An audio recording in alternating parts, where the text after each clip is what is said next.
பேச்சிப்பாறை அணையிலிருந்து வினாடிக்கு 2000 கன அடி உபரிநீர் திறக்கப்பட்டிருப்பதால் திற்பரப்பு அருவியில் வெள்ளப்பெருக்கு ஏற்பட்டுள்ளது. இது தொடர்பான தகவல்களை செய்தியாளர் மனுவிடம் கேட்கலாம். மனு, வெள்ளப்பெருக்கு ஏற்பட்டதை முன்னிட்டு இப்ப பாதுகாப்புக்காக என்னென்ன அறிவுறுத்தல்கள் எல்லாம் வழங்கப்பட்டிருக்கு, என்ன விவரம்?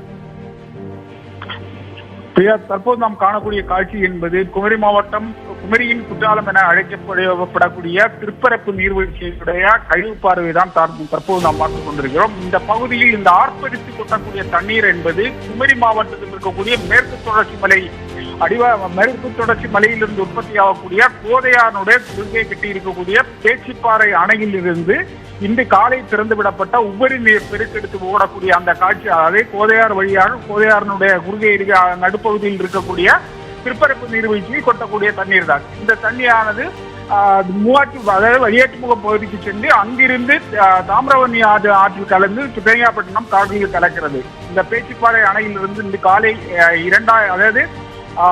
இந்த அணைக்கு வினாடிக்கு 3981 கன அடி நீர்வரத்து இருப்பதால் இந்த அணையிலிருந்து காலையில் 500 கன அடி உபரிநீர் திறந்த நிலையில் இந்த நீர்வரத்தை அதிகமாக இருந்ததாலும் தொடர் மழை இருந்து வந்ததாலும் அணையிலிருந்து தற்போது 2000 கன அடி உபரிநீர் வெளியேற்றம் செய்கிறது. இந்த உபரிநீர் தான் தற்போது நாம் காணக்கூடிய இந்த திருப்பரப்பு நீர்வீழ்ச்சியில் ஆர்ப்பரித்து கொட்டக்கூடிய காட்சியை நமக்கு பார்க்க முடியுது. இந்த பகுதியில் இருந்து அணையிலிருந்து உபரிநீர் திறந்து விட்டிருப்பதால் கோதையாறு மற்றும் தாமிரவர்ணி ஆறுனுடைய தாழ்வான பகுதியில் இருக்கக்கூடிய மக்கள் பாதுகாப்பாக இருக்க வேண்டும்.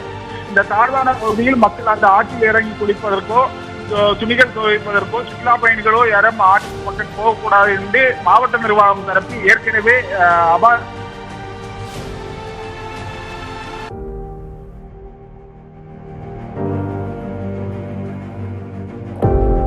பேச்சிப்பாறை அணையிலிருந்து உபரிநீர் திறக்கப்பட்டிருக்கிறது. அணையிலிருந்து வினாடிக்கு 2000 கன அடி உபரிநீர் திறக்கப்பட்டிருப்பதால் திற்பரப்பு அருவியில் வெள்ளப்பெருக்கு ஏற்பட்டிருக்கிறது.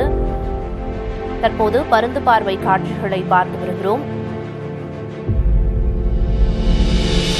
பேச்சிப்பாறை அணையிலிருந்து உபரிநீர் திறக்கப்பட்டிருக்கிறது. இதனால் திற்பரப்பு அருவியில் வெள்ளப்பெருக்கு ஏற்பட்டிருக்கிறது.